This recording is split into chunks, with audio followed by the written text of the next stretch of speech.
10 రోజులుగా ఆసుపత్రిలో ఉన్నారు. ఆమె ఆరోగ్యం గురించి పార్టీ శ్రేణుల్లో ఆందోళన.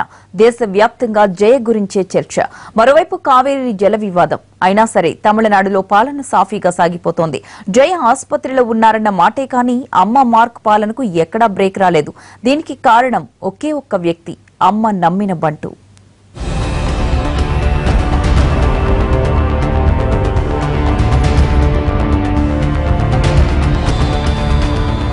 షీలా బాలకృష్ణన్ తమిళనాట అమ్మ తర్వాత అమ్మంతటి వ్యక్తి. Retired IAS officer. జయలలిత అనారోగ్యంతో ఆసుపత్రిలో చేరిన తమిళనాడులో పాలన యథావిధిగా సాగిపోవడానికి ఈమె కారణం. ప్రభుత్వ అధికారుల్లో జయలలిత షీలాను నమ్మినట్టుగా ఎవ్వరినీ నమ్మలేదు. అందుకే రిటైర్మెంట్ అయిపోయిన తర్వాత కూడా ఆమె సేవలను వినియోగించుకుంటున్నారు. ప్రస్తుతం జయలలిత చికిత్స పొందుతున్న అపోలో ఆసుపత్రిలోని ఓ ఫ్లోర్లోనే షీలా కూడా క్యాంప్ ఏర్పాటు చేసుకున్నారు. పాలనా వ్యవహారాలను ఇక్కడి నుంచే చక్కబెడుతున్నారు. అమ్మ అందుబాటులో లేకపోవడంతో ఇప్పుడంతా షీలా పేరుతోనే పాలన నడుస్తోంది.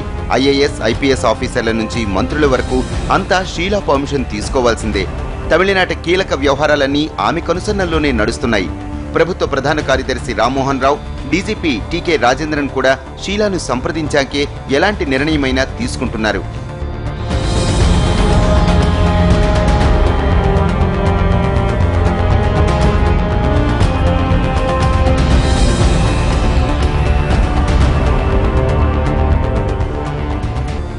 రాజకీయ నేతల్లో పన్నీర్ సెల్వాన్ని నమ్మితే అధికారుల్లో షీలాను నమ్మారు జయ. మంచి సామర్థ్యమున్న ఆఫీసర్ కావడంతో ఆమె సేవలను సీఎంఓ స్థాయిలో వినియోగించుకున్నారు.